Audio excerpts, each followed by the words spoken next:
Okay, so now here we're looking for two sides in a right triangle, and we only know one side. Once we find one side, W or V, we could do the Pythagorean theorem.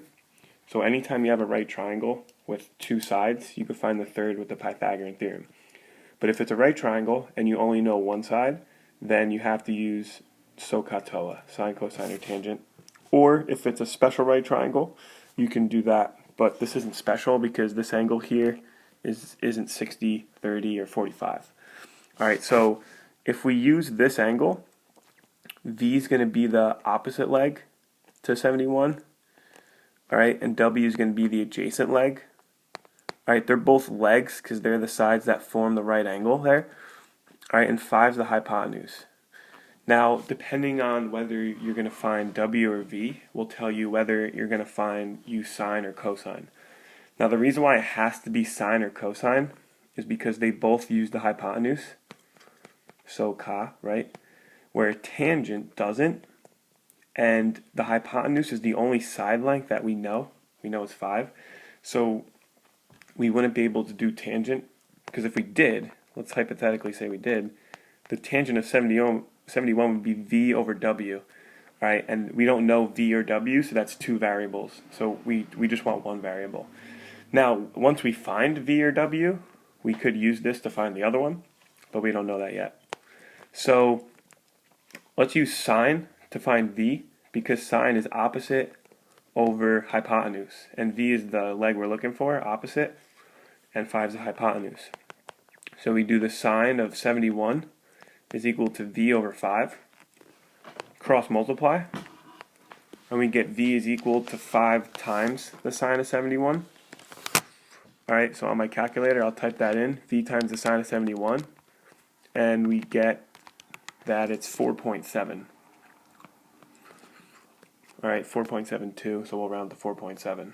Alright, now that we know V, we could find W a lot of different ways, and I'll show you.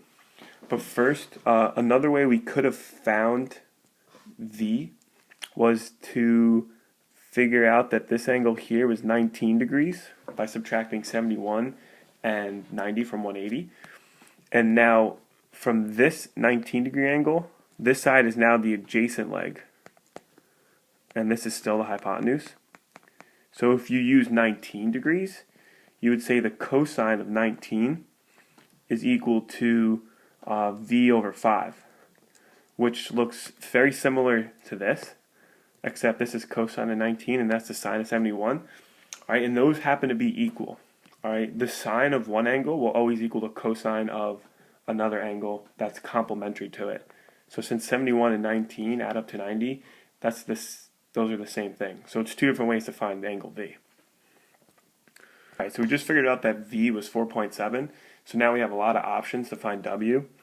Since we know two sides now, I'd say like the easiest option, maybe not for everyone, but I would say once you know two sides, you can always do the Pythagorean theorem. So you could say W squared plus 4.7 squared is equal to 5 squared, right? So you can subtract it on both sides, and you get W squared is equal to, well, 5 squared minus 4.7 squared on my calculator is 2.91. You could take the square root, and the square root of 2.91 is 1.7. Alright, so that's how you can find W using the Pythagorean theorem. Now, you could also use trig. You can use cosine. So if we use the given angle, W is adjacent to that angle, 5 is the hypotenuse. So you could also say the cosine of 71 is equal to W over 5. And if we cross multiply, we get W times 1 is W.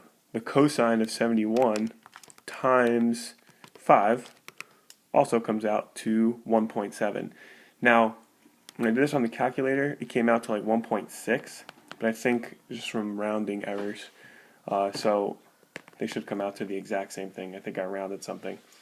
You could have also, just to cover our bases, you could have used this angle here and said, okay, the sine of 19 is equal to W over 5. Right? That would also give us that answer. W is 1.7.